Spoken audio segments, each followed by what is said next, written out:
Deno is a modern all-in-one zero-config toolchain for JavaScript and TypeScript, and in simple terms, they are an alternative to Node.js, but they promise to be much more. Now, the release of Deno v2 was announced about a month ago, and you might have seen the announcement video, and maybe you saw some videos or blog posts by various creators around the web talking about some of these new features in Deno v2. Well, I actually spent the last month using Deno exclusively for all of my projects. Any new project that I needed to spin up, I would use Deno for. If I was working on an existing project, I'd try my best to maybe convert it or try to use Deno features in it. And in this video, I'm going to talk about my findings. I'll talk about pain points that I come across and also other various musings on the future of JavaScript and what I really think Deno brings to the table. Now, like I said, the Deno v2 announcement promises a lot of things. They talk about wider support of legacy projects with built-in Node and NPM support, and they also promise a zero-config, all-in-one toolchain for building applications with TypeScript and JavaScript. And in this video, we are going to answer the question, does Deno v2 deliver on its promises? Now, as you can probably tell from the length of this video, we're going to cover a lot, so be sure to check the timestamps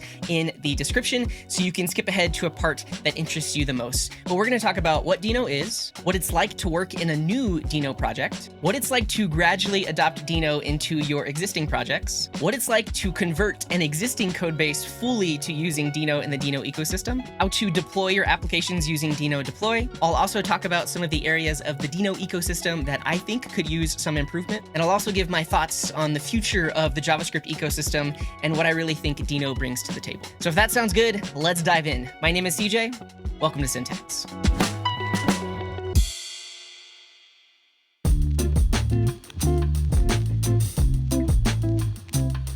Now, a great way to think about Deno is actually it's 5 different things all kind of combined into one under the name Deno. And first and foremost, it is a secure JavaScript runtime. So this is comparable to something like Node.js in that you can write JavaScript and TypeScript programs that run on the backend. You could build APIs, you could build full stack applications, you could build CLI tools, those different kinds of things. And Deno is built on top of V8 just like Node.js is, but it's actually built using Rust instead of C++.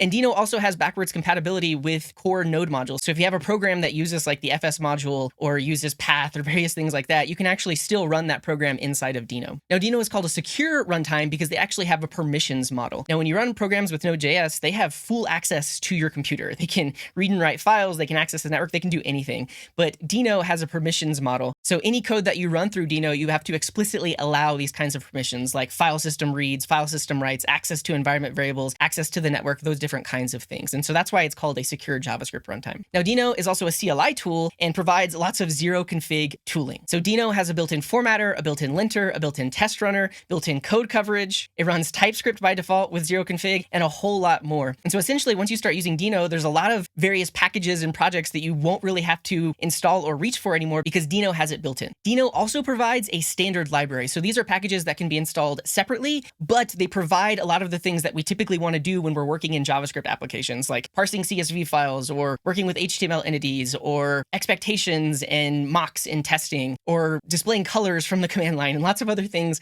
like that. And so essentially all these things that we typically reach for when we're building backend JavaScript applications, a lot of that is just built into the standard library and maintained by the Deno core team. And so this is another area where if you start to adopt Deno and the standard library into your projects, you'll spend less time searching for libraries on NPM or arguing over what to use because a lot of this is just built into the standard library and you can just use that. And Deno also provides a package registry. It's called JSR. It's very similar to NPM in that you can host packages there and install them into your applications. But one of the main things is they allow you just to directly publish your TypeScript code. You don't have to worry about any sort of build settings or build process. You can publish your TypeScript code there and they handle it for you. It's not the same story with NPM. Typically, if you're publishing an NPM package, you have to worry about build settings and supporting CommonJS and then also supporting ECMAScript modules and everything in between. A lot of times it's a lot of work just to make sure that your package works in a lot of different places. But JSR makes it so that it's a whole lot easier to publish packages. And then lastly, Deno offers Deno deploy. So this is zero config serverless deployments, very similar to Vercel. You can hook up your Git repos, you can do auto deploys, but essentially any of the backend Deno programs that you write, you can very easily deploy them to Deno deploy. And so this is how you can kind of think about Deno. It's really a unified ecosystem of all the things that we typically need to do when we're working in TypeScript and JavaScript applications.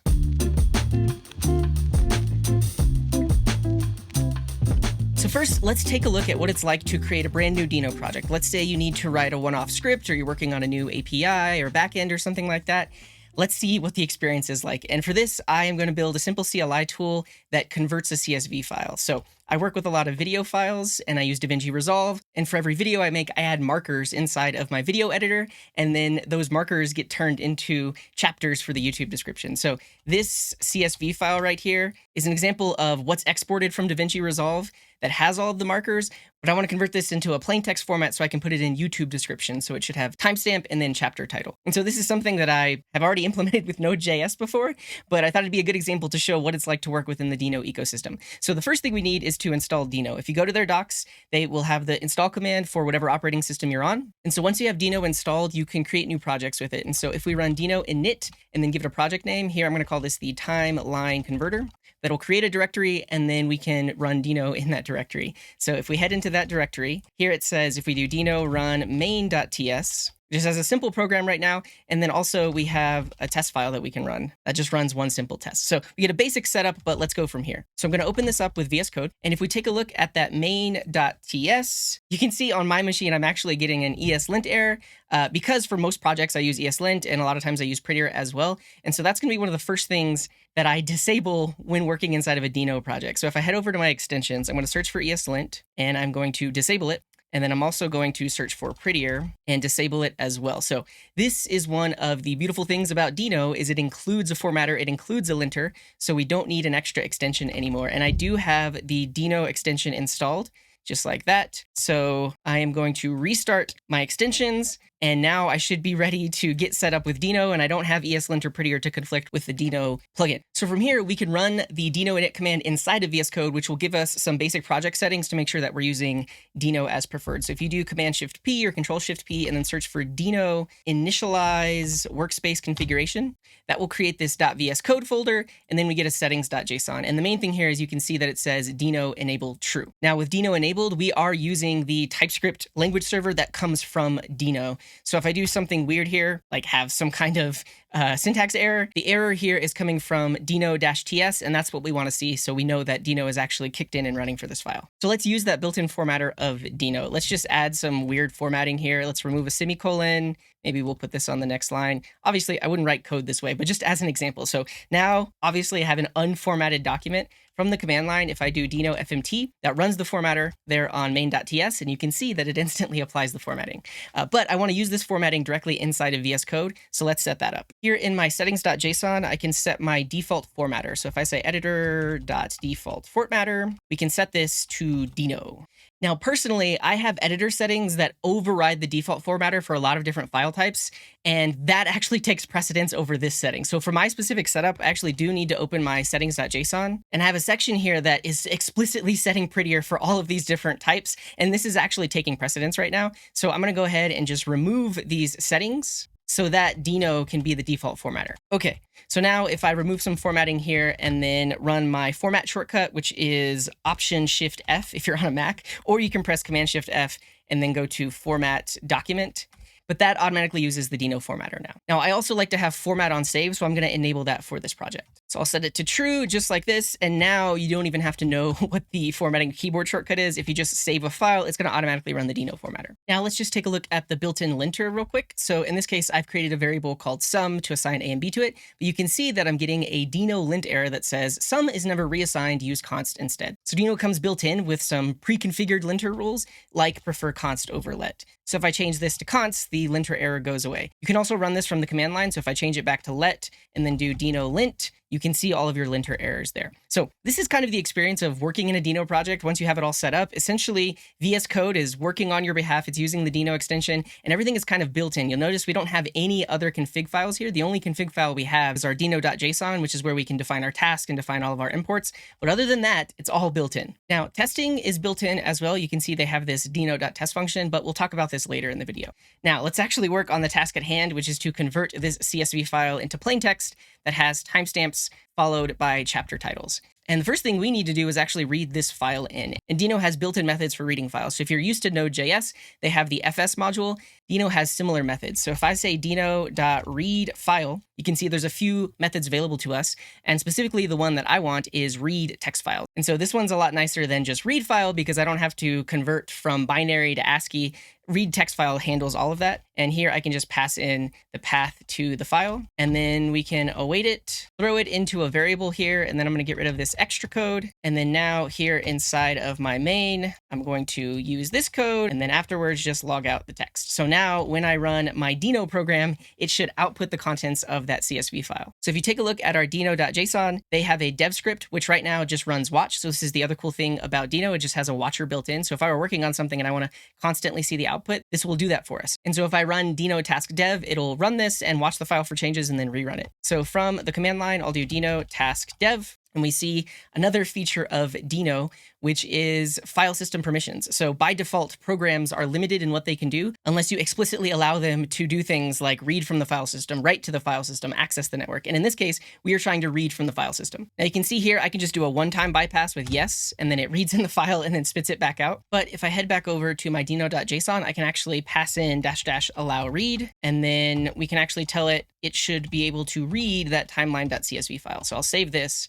Now I'll kill it, and if I do deno task dev, it's able to output it, and it doesn't ask for that file permission. So now anytime I make a change in my codes, I can save it. That's going to rerun it over here, and I'll see that output. Okay, I've read the file in. Now I need to parse this as CSV. If I were in a Node.js project, I would very likely just go to npm and search for CSV parser and find a library to use. But Deno actually supports npm modules, so let's do just that. Let's head over to npm and search for csv-parse. And so we can see the top package that shows up is csv-parse. And I've used this library before, so let's actually install it.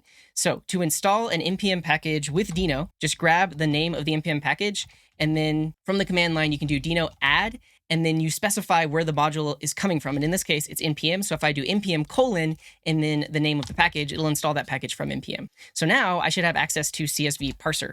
If you take a look at our deno.json, you can see that it added it here under imports. It has the version as at least 5.5.6, and it has renamed it to csv-parse, which means in any of our code, if we want to import this, we can just use the name csv-parse, which is going to map to this specific string here. So let's bring it in, and you can see in this example here, they create an instance of the parser. So let's do that. And this is a streaming parser, so we need to listen for the readable event. I'll throw this code in here. So here they were pushing each row into an array. For our cases, I just want to log it out for now to see if it's actually working. So we'll log it out, and then we need to write to the parser. So we'll say parser.write, and we can pass in the text here. Now, this does support streams, so we probably could have streamed the file in instead of reading the file and pass it in. Doesn't matter. I just want to show you how to use an npm module. So right here, I can say parser.write and then pass in that timeline text. Now this is going to parse it and read in each line, and each line it's going to log out here. And then I'll just say parser.end, and then we won't log that to the console anymore. So now if I run my program, it should actually parse the CSV, and we're going to see each row logged out as a JSON object.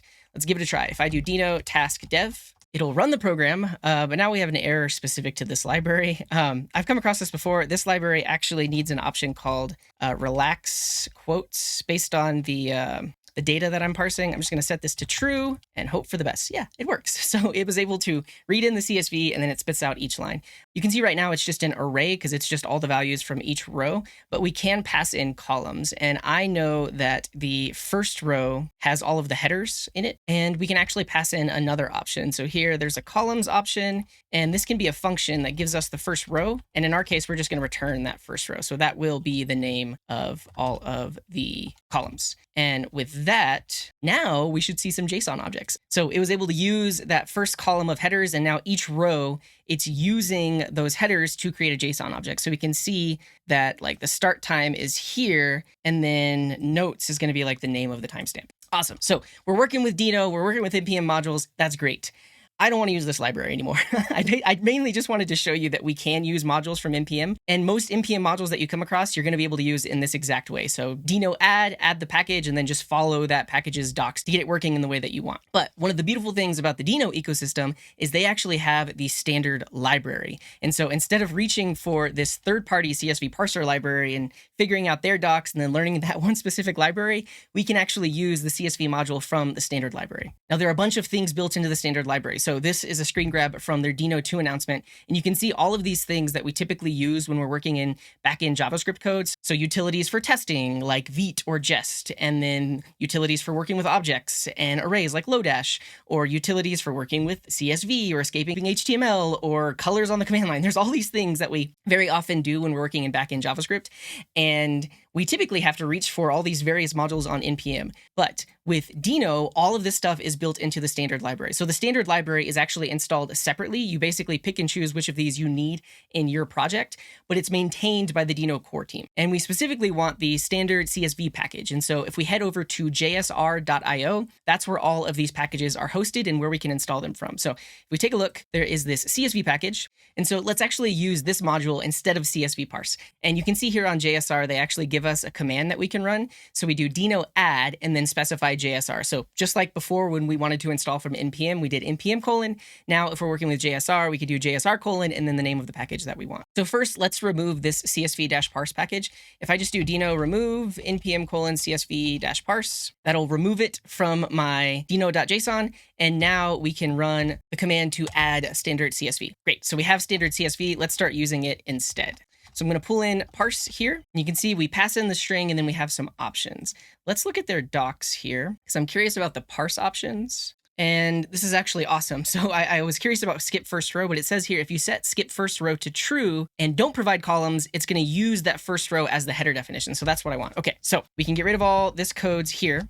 We can then do something like rows is parse and then pass in the text. And then the options that we want is skip first row and set that to true. And then now let's log out the rows. Okay, so if I do deno task dev, look at that. He was able to read in the file. And the code is much simpler. Now, this might not be the case for every library that's in the standard library, but this is one of the beautiful things about adopting the standard library and using that in your projects. Now, it's a lot easier to find modules that you can use in your project because, of course, you can go to NPM and search like we did. But because I have experience, I know that this is the package that's going to work for me. But there's a ton of other options, right? You can see here that there's all these other, like I've used Papa Parse before as well. There's a lot of options and you can get lost in those options, or you can find a library that maybe doesn't work the way that you intended and then you just wasted a bunch of time. So as things start to move into the standard library, it's going to save us time because if everyone starts using that same library from the standard library, then we don't have to have the mental load of choosing a library. We know that it exists in the standard namespace and we can just bring it in. Okay, at this point, I can do the actual work and turn this thing into plain text. So mainly what I need to do is just iterate over each row,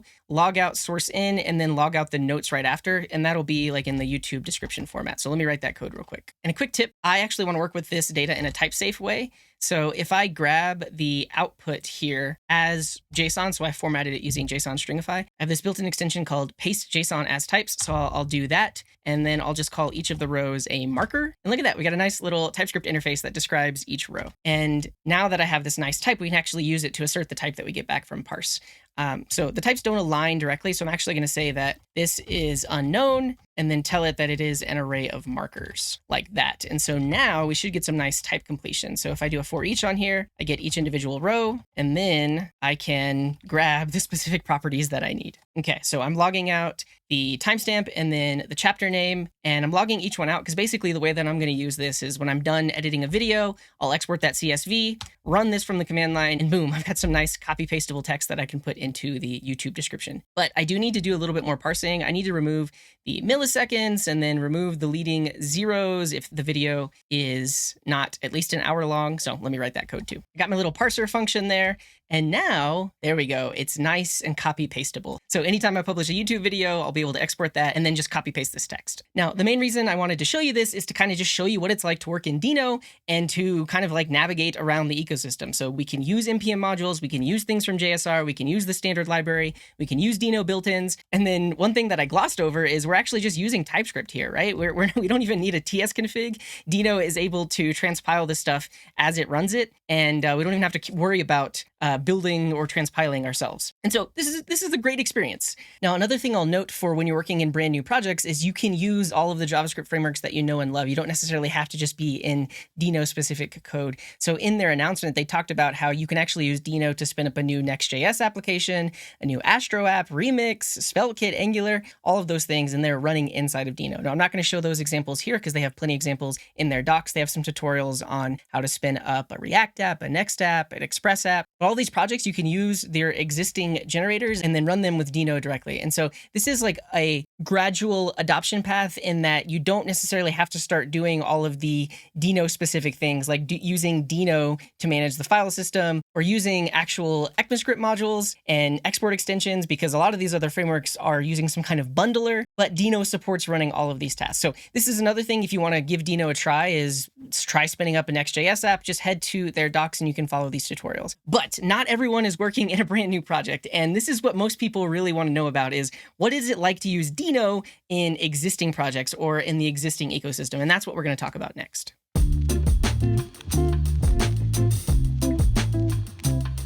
Now, next, I want to talk about gradual adoption of Deno. So let's say you don't want to go in, remove all your config files, convert all your linting and your formatting and your testing and everything to Deno all at once. There is a gradual adoption path. And the first thing is to just use Deno as your package manager instead of npm or pnpm or yarn or different things like that. So to show you this, I want to spin up a project called Listed. So this is a full stack app built with Svelte-kit that I worked on over on the Coding Garden channel, but it's built with Node and npm. And you can see we have lots of config files in here, and it's a Svelte-kit app, and I haven't touched it in 9 months. But let's see if it is possible to install dependencies and just run this thing using Deno. So first I'll clone this repo down, and now I'll go into that directory, and then we can run Deno install.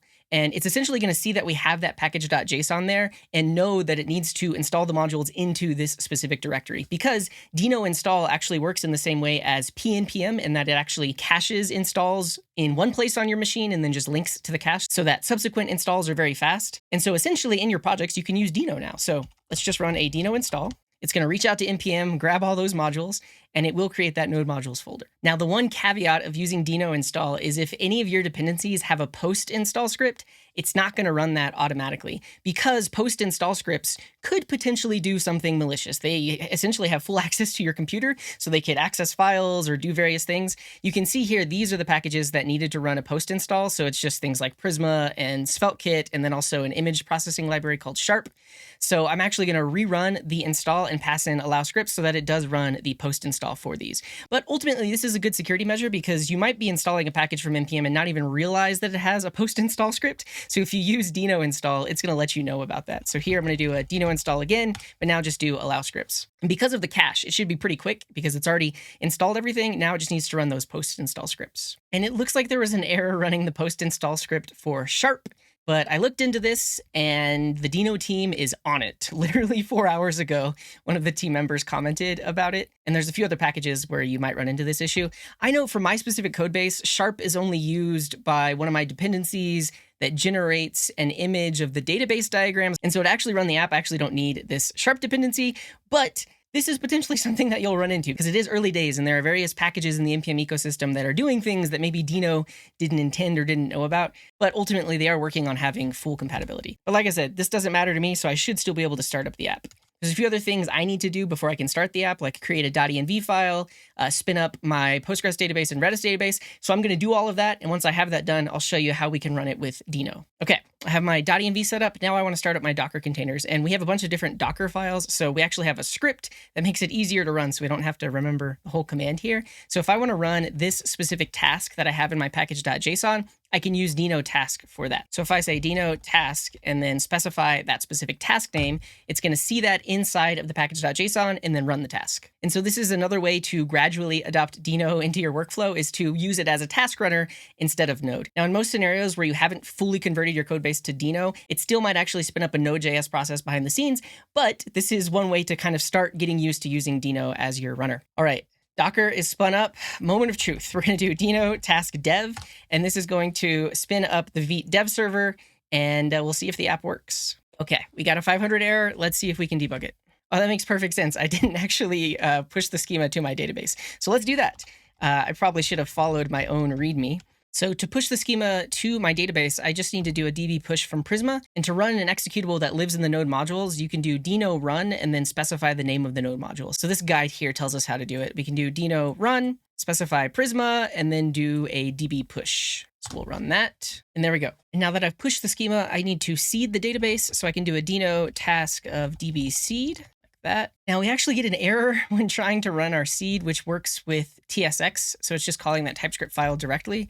And there is an issue open on the Deno repo right now that has to do with TSX specifically. That isn't resolved, and it looks like it has something to do with the way that TSX is doing things. Now, in the world of Deno, because we're just running a TypeScript file, technically we could just run that file directly with Deno. However, we're doing some non-standard things in our seed file. So if we take a look in here, we do not have import extensions, and import extensions are required when you're using real ECMAScript modules. You're not using a bundler.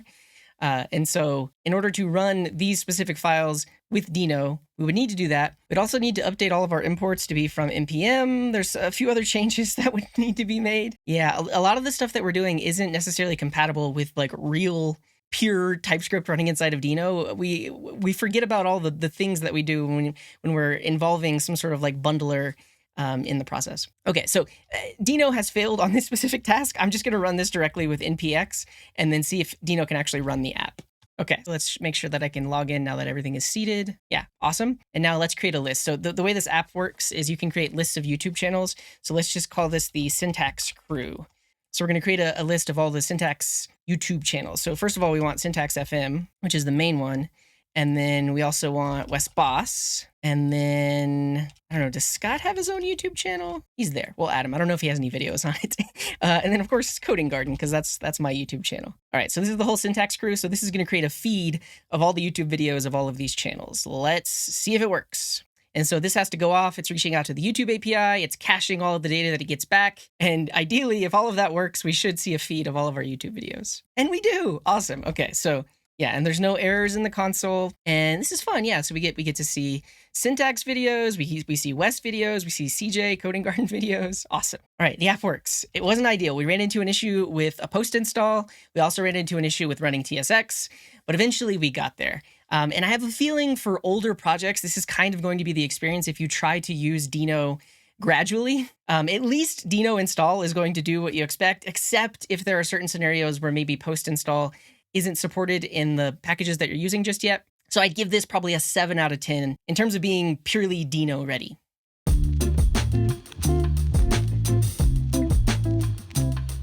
Now, next, I want to see what it's like to convert a project fully to using Deno.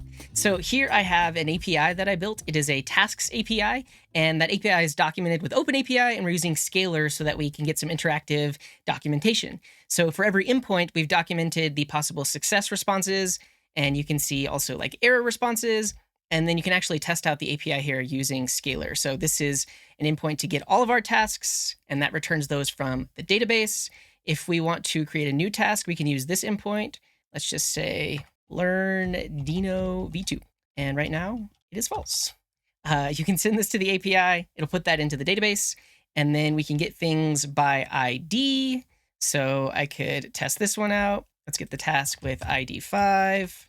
And if you're interested in how I built it, you can check out the video that I did here on the channel called The Best Way to Build APIs. I show this whole stack and how to build APIs with it. But whenever I built this, I built it with Node.js in mind. So if you look at the code base, there's a lot of config files, right? We have our ESLint config and our TS config, and then also we did testing with vite, so we have our test config there. And what I want to do is convert this fully to Deno. So I want to remove as many config files as possible and then update all of the code so that it works directly with Deno.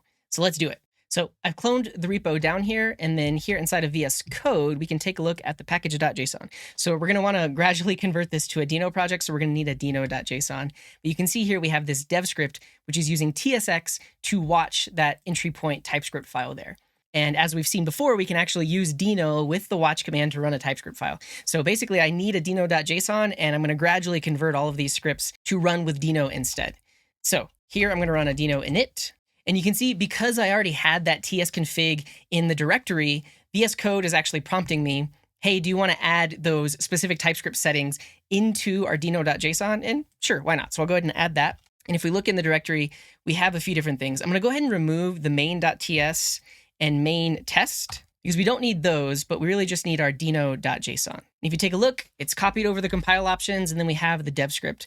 But instead of pointing at main.ts, I want it to point at my source index.ts, just like we had in our package.json. So I'll go ahead and update that.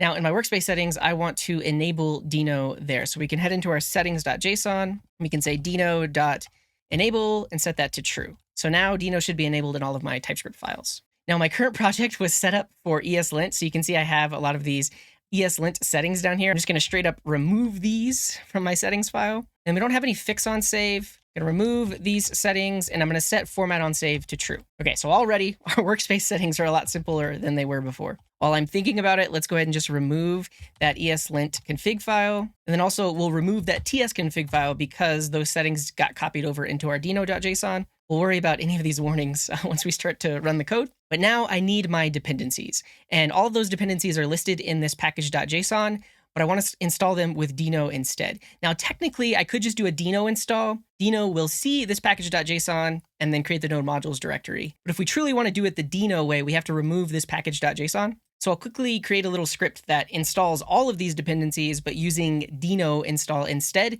and then remove the package.json. Okay, so I went through, I figured out what dependencies I needed. I made sure that I didn't include any of the ESLint dependencies or testing dependencies or TypeScript dependencies, because that's all going to be handled by Deno. And then I renamed this file to package-old, so that way Deno doesn't think that we're in a node project. And later on, we can add these scripts to our Deno.json.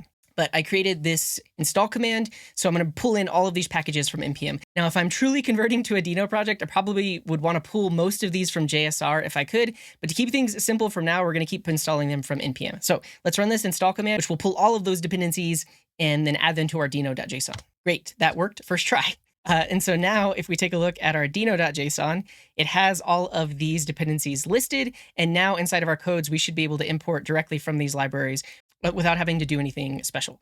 While I'm thinking about it, we can go ahead and delete that pnpm lock because now we have our Deno lock. And now that we have our dependencies, let's just try starting up our app. And so we have this dev script. Let's just try running it. So we'll do a Deno task dev. And we run into our first issue, which is I was using Hono node server. So now that we're using Deno, we don't need to use Hono node server anymore. And I actually didn't include that as a dependency. So let's take a look at our entry point there in index.ts. And you can see I'm pulling in this serve command. We don't need that anymore. And then instead of calling serve, we can actually call deno.serve, which is just built in. Then we'll pass in app.fetch. But now that I'm thinking about it, Deno can actually run our Hono app directly because it exposes fetch.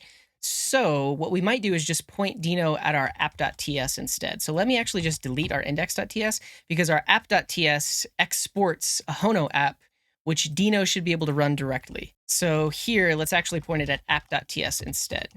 Okay, we run into our first import issue. And so when I set up this app before, I actually had import aliases. So that way I could just use @ and then not have to have like relative file paths. And we should be able to set that up here in our import map inside of our Deno.json. So I should be able to say @ maps to source /. So anytime Deno comes across @/, it should know to import it from the source directory. Let's see if that works for us. Now we come across our next issue. We do not have import extensions on any of our relative imports. So if we take a look at app.ts, we can see all of these actually need an extension on them to be able to import them. And this is just part of the ECMAScript module specification. So whenever you're working in like a TypeScript app or like a Webpack app or app running with Vite, they don't require you to specify the extensions because they figure it out during the build process.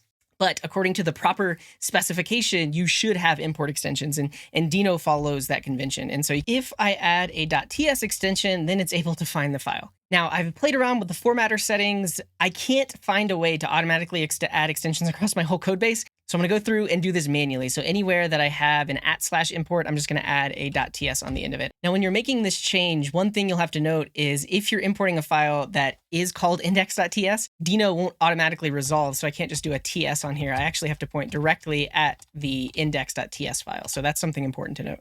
Now, another spot I need to fix is I was actually importing in my package.json so that I could use the version number of my project in my OpenAPI doc. But we don't have a package.json, so I went ahead and added my version in my Deno.json right here. So I'll import my Deno.json instead, and that should allow us to pull in the version. Okay, I've converted all the imports. Let's try running the app. First of all, we still have this warning about module and target. Let me go ahead and remove those from our Deno.json, just so we're not seeing that anymore. So if we look in Deno.json and our TypeScript settings, we can get rid of module and target. Okay, so now let's try to run it. And it's asking for permissions. So Our app is trying to access the environment variables for like connecting to the database, which I forgot we need to set up our .env. But let's just go through and click yes on this to see what else it needs. And in this case, it needs system access because it's doing deno.hostname, and then more env access. Yeah, and then more environment variable access. You can see it's trying to read from the current directory. So it is interesting to note that when you're running this directly with Node.js, you actually don't see all of the potential permissions that it's using and reading across your code base. So we're reading the file system, more environment variables, and then our app crashes because we're actually validating the env. So this is a good sign. Deno can run our codes. Awesome. There's a couple more things I need to update, especially environment variable access. So there's a couple of different places where I'm accessing process.env, which is a Node.js convention, and I should be using deno.env instead. So let's update that. So in my code base, I have this env.ts file, and this essentially validates the environment to make sure that all of the required environment variables are set. And you can see here, I'm actually using .env and .env expand, which are from npm, but Deno supports reading in .env files automatically. So I can just remove these and then use Deno to read in that .env file. So I'm going to remove these. And then you can see I have this bit of codes right here that says, if we're in the test environment, then it should load the .env.test file, otherwise the .env file. We can actually just handle that in our deno.json. So I don't even need this code at all. And then I don't need to bring in path. And then the other spot where we're reading in the env is right here, where essentially we pass in all of our environment variables and then use Zod to validate that all of these exist. But instead of using process.env, I can use the Deno built-in deno.env.toObject. So it's going to take every environment variable that Deno has access to and then turn that into an object, which we can then parse with Zod to make sure that all of our expected environment variables exist. So with that change, I do want to remove the .env package and the .env expand package. So we don't need those anymore. And then whenever we run our script, we should say allow env so it can read from our environment variables. But then the other thing is it supports a flag called --env file. And so by default, it's just going to look for that .env file and read it in. So I'll pass that in as well. And now let's try running. And we do get a warning because we haven't created that .env file yet, but that's good. But we also need to pass in allow sys because it's getting access to the host name. And then we go, the app spins up. So we're getting closer. So we allow access to environment, allow access to the env file, and then allow sys. So now when I run, it fails because that .env file isn't specified and we need to create it. So let's go ahead and do that. Okay, so I have my .env file, but in order to get this initial database file, this is a SQLite file, I need to run drizzle-kit push to take our database schema that we have defined over here and then push it to the database. Now, in order to push the schema with drizzle, we do have a pretty long command that we need to run. So I found this in the drizzle issues where we can pass in all of these permissions that we need and then run the tasks that we need. In our case, we want to do a push. But because I'll do this pretty often, I'm going to add it here in my tasks. Let's just call this db push. And so it'll be all of that push. And then let's give it a try. db push. Okay, we run into our next issue. So because we're using Deno uses web standards, and we're using specifically libsql to talk to our SQLite database, we can't talk to a file scheme. We have to specify a URL. And I had to solve a similar issue when I was running this app with Cloudflare. So let me set that up now. So to spin up a DB server locally with Turso, we need the Turso CLI. So I have the Turso CLI installed on my machine, but I am going to add a task here called db-dev that runs the Turso command. So I can say Turso dev, and then if we look in their docs, we can pass in the db file name. So I'll do this. db file is dev.db. All right, so now if I do deno task db dev, it uses Turso to spin up a database. And so now Turso is running locally and we can connect to it over this URL. And so this is how we'll have to connect to it when we're running locally.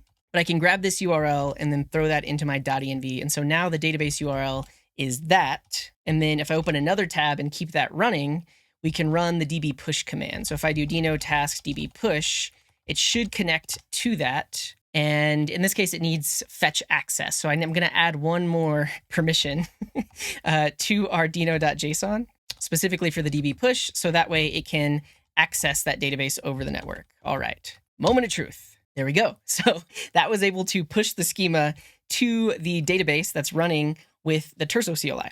And now let's try starting the app up. So if I do deno task dev, I actually need to use the serve command. So because our Hono app is an object that has a fetch property on it, we need to say Deno serve instead of Deno run. So let's do a Deno serve and then try again. There we go. We've got an app listening on port 8000, and it doesn't load over 0.0, but does it load over localhost? It does. That's good. That's a good sign. We can also see our logs running here. And then can I access the reference page? I can. All right. And can we make requests? It's trying. We need to give it network access as well. So now our Deno app is trying to make network calls to the Turso CLI, so it needs network access as well. So let me just kill this. I'll add that permission to our Deno dev task. And now give it a try. So head back over here and refresh. Can we get all of the tasks? We can, and it's an empty array. So let's try creating a few in the database here. So let's say learn Deno, which is currently false. That sends it to the API. Awesome. We'll say learn the standard library. That creates it. That's great. And let's also say learn Deno test. And that creates it as well. And now if we do a get on all tasks, we should see all three of those. And we do. Awesome. So we have the app running with Deno.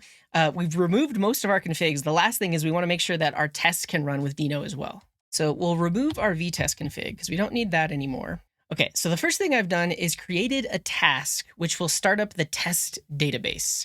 And there's a couple of things we need to do. So first of all, I remove a test.db file if it already exists, and then I start up Turso on a separate port, 8181, and then tell it to use the file test.db. So this way, every time I start up this test Turso server, it's always going to have a fresh database.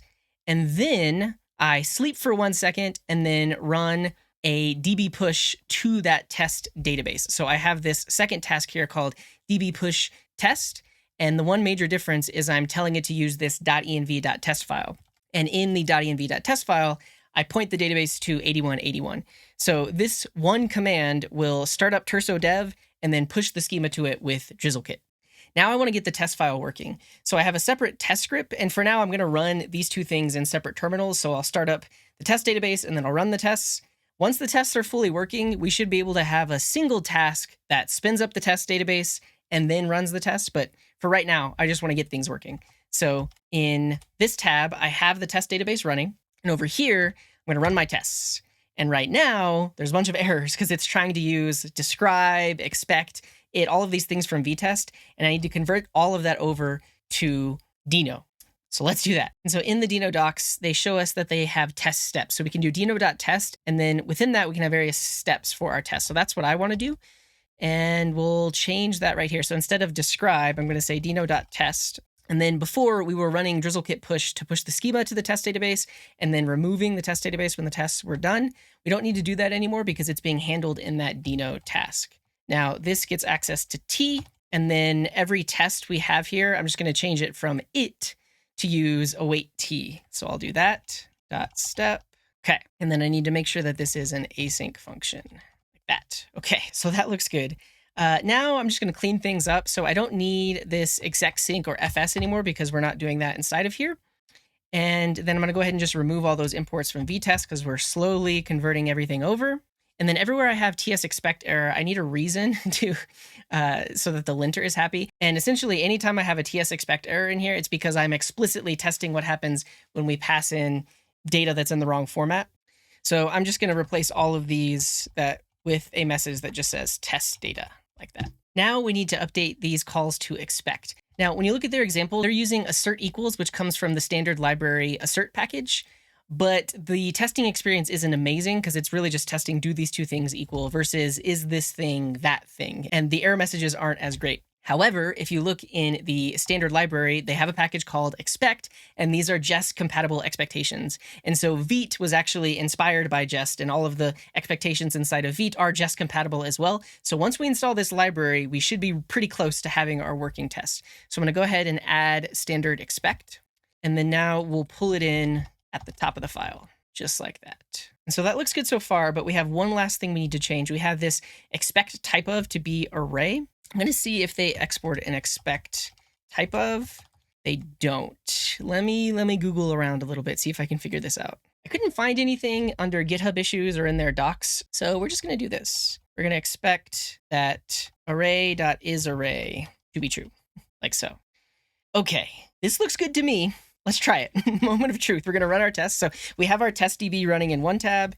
Over here, we're going to run Deno task tests. Give it a try. So this is one more thing I didn't catch earlier is we were actually calling process.exit inside of our env file. So let me take a look at that. Yeah, we don't want to do this. And essentially what we were doing is validating the env file. And then if it was invalid, exiting the process. I think we can actually just do a deno.exit like this. Yeah, so that's what we want instead. That actually means we didn't have the correct environment variables. So we should update that. And essentially in our deno.json, we need to tell it that it should read from that .env.test file. So when we're running our tester, it should allow network access and then use that env.test file like so. All right. Now we are using that Pinot library for logging and we're getting a type error here, but I think we could potentially just do a ts expect error and gloss over it. Let's give it a try. So this is right here. Yeah, expression is not callable. We're going to do a ts expect error.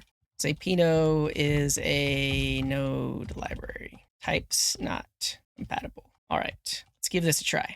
Okay, this is a good sign. So it was attempting to read in the .env, but we didn't pass in allow env. We said you could use that env.test file, but we didn't actually allow access to environment variables. So back to our deno.json.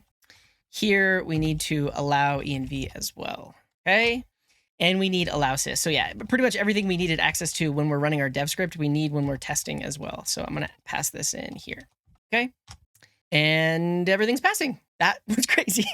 I did not, after fixing all those random errors, all of our tests passed. That's great. Love to see it.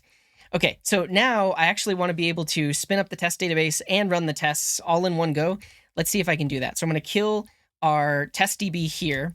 And doing that should actually make the tests fail because, yeah, they have no database to connect to. Okay, that took me way longer than I would have liked. It's 2.5 hours later, but I figured out what I needed to do. So we had this script here that starts up the Turso dev server to spin up that test database and then also pushes the schema.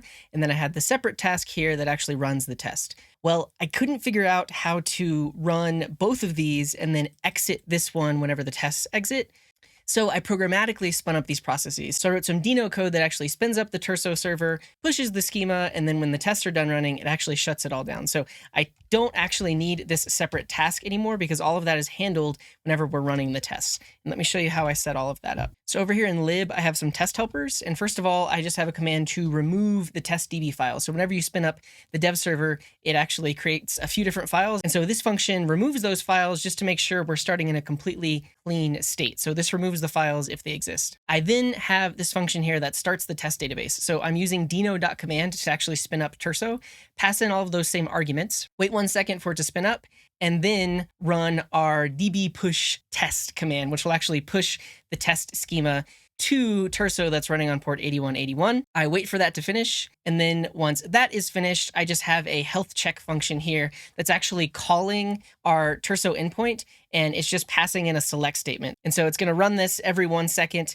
to make sure that that tasks table actually exists. And if it doesn't, it'll wait and then call it again. But then once the task table exists, we know that everything's good to go. Our test DB is up and running. It has the schema, and we're ready to start running tests against it. So I can use these 3 functions inside of my test file. So in my tests, up at the top, I await removing of any of the existing files just in case there's anything left over. We then start up the database and wait for it to start. And then after it's started, we run all of our tests. And then after all of the tests have run, we then stop the database here.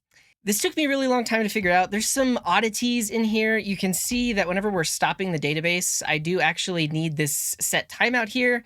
Otherwise, there was like a zombie process. This seems to work consistently. So now that I have that, if I do Deno task test, spins up the database, runs all my tests, and then closes the database. And this works consistently. I can run this over and over again, and it's actually doing what it needs to do. So if you're a Deno expert out there and you've made it this far into the video, I would love some feedback on maybe if you could think of a better way to do this.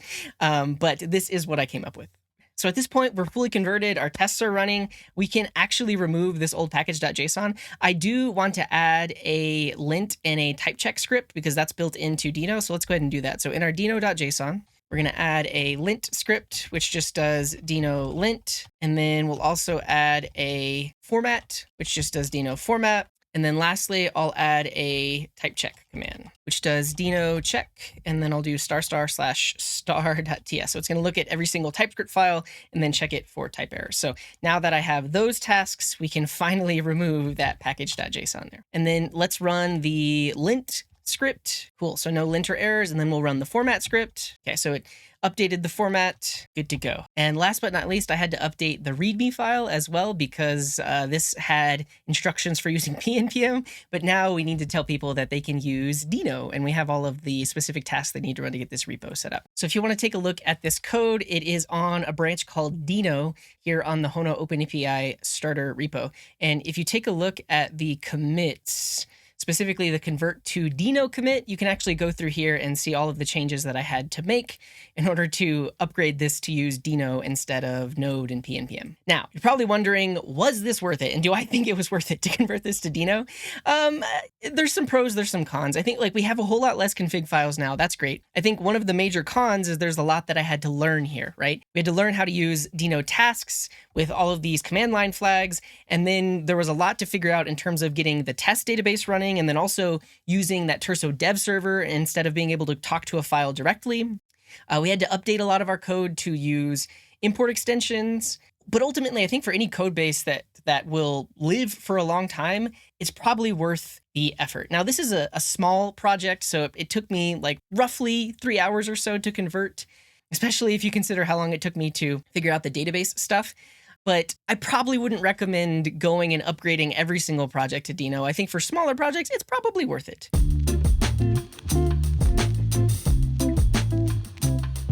Now, another aspect of the Deno ecosystem is Deno deploy.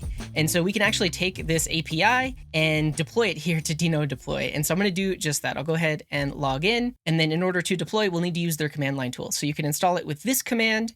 And then in order to deploy, we can use this command here. So I'm just going to copy this, and I'm actually going to add a deploy script in my deno.json. So I'll add a command called deploy, throw this in. We'll give it a project name. I'm going to call this the Deno Hono Open API example. And then our entry point is source/app.ts. So now that I have that, I should be able to run Deno task deploy. It's going to open up the browser. I'm already logged in. So here I'm going to do authorize, and now it is attempting to deploy the project. And of course it failed because I haven't set up any environment variables. And so there's that bit of code that exits if my environment variables aren't set. So I'm going to go ahead and set that up. So they give me this link here where I can actually specify the settings, and I'm going to go in and add all of my environment variables right here. Now for the database, we do need a database hosted in the cloud in order for that instance to connect to it. So I created a database on Turso, and then I specified my connection information to point to Turso. So now that I've done that, let's try to deploy again. All right, we're deployed. Let's give it a try. Okay, so the index loads. Let's try our API docs. Cool. And then let's try getting all tasks. So there should be some example data in the database already. There is.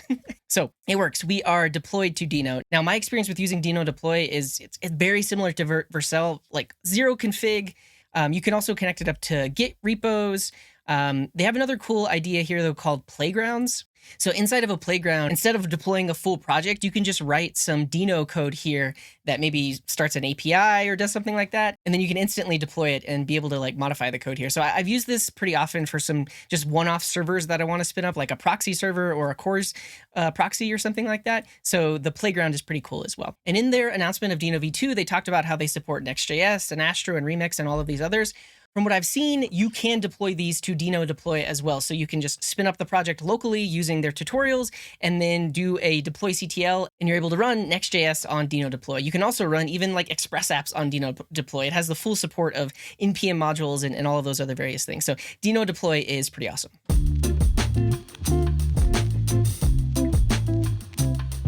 Now, one thing I didn't get to spend a lot of time on is JSR. Now, JSR is a way of hosting packages, and you've seen we installed some various packages from JSR. But one of the very promising things about JSR as opposed to NPM is you can actually publish TypeScript files directly to JSR.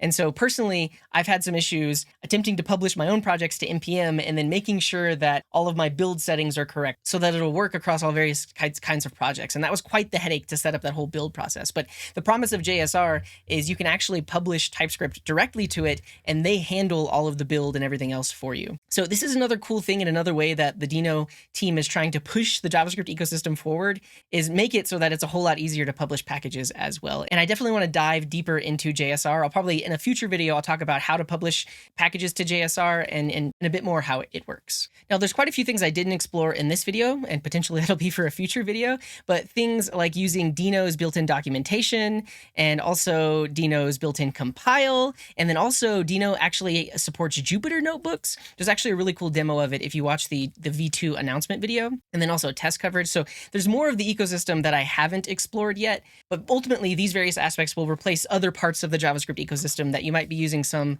third-party library for right now.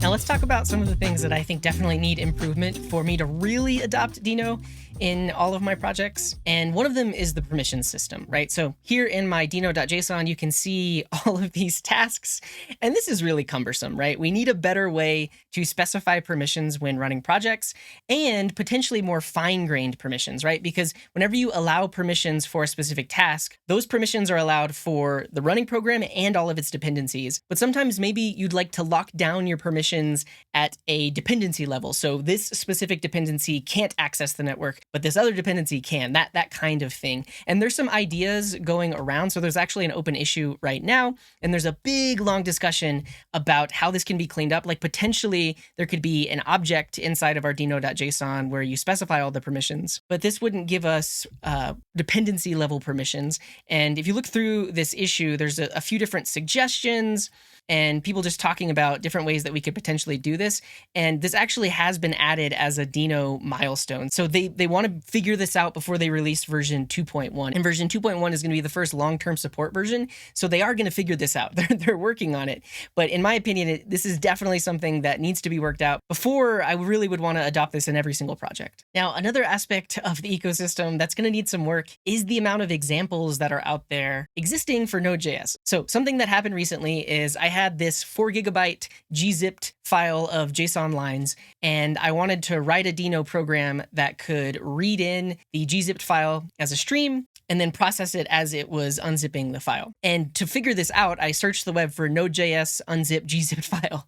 And I came across this Stack Overflow question that has basically exactly what I wanted to do. And technically, you can run this code inside of Deno, right? You could pull these in from node:/fs and node:/zlib, and the code would work.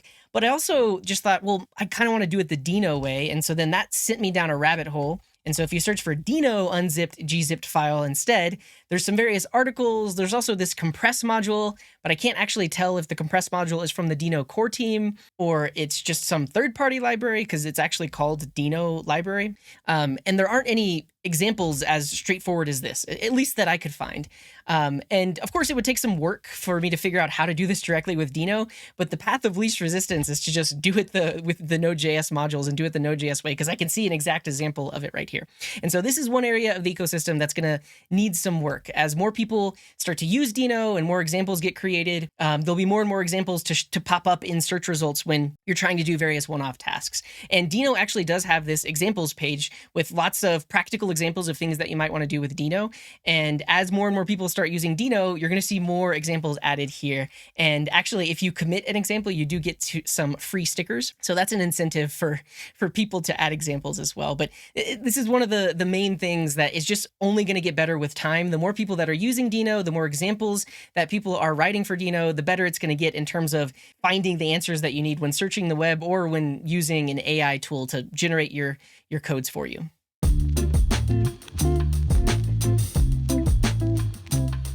All right, right, we explored a lot of Deno. Let's move on to some final thoughts and conclusions, and then I'll let you get out of here. So first of all, the introduction of node support and npm support inside of Deno is huge.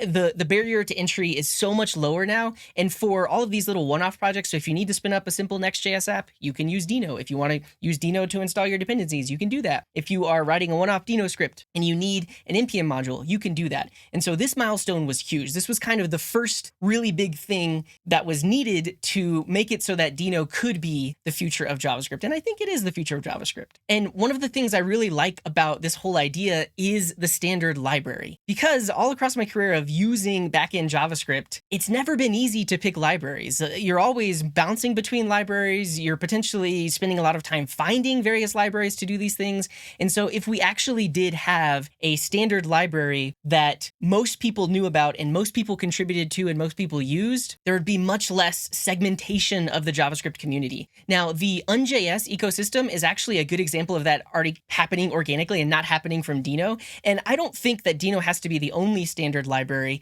but having at least one or two of them is much better than having a really, really fragmented ecosystem. And so this idea that if people start using more of the same project instead of being segmented, that means you have more people opening issues, more people contributing, and all of that work that right now is separated across the ecosystem can be consolidated into a single spot, and the whole ecosystem of JavaScript can move forward a whole lot faster. And on that point, I kind of see it as being the unifier of the JavaScript ecosystem. You have all these great minds that are working on various projects all over the place, but if everyone can kind of get together and consolidate on the standard library or using these various tools, it's going to push the ecosystem a lot further and a lot faster. And on that point, Deno is already pushing Node.js, right? So Node.js has introduced incremental TypeScript support with an experimental flag, and it's introduced env loading and watching and all of these things that Deno has had for a while now. Node is realizing that if it wants to compete, it's going to have to add those features as well. So I think just in general, having that competition makes it so that even if Deno doesn't become the only JavaScript backend framework and the thing that everyone uses,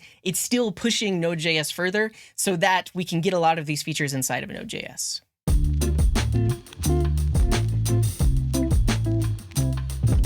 Thank you so much for watching. If you found this useful, be sure to leave a like on the video. Also subscribe to the channel if you'd like more content like this. And also let me know what other parts of the Deno ecosystem would you like to see me explore. All right, that's it for this one. I'll see you in the next one.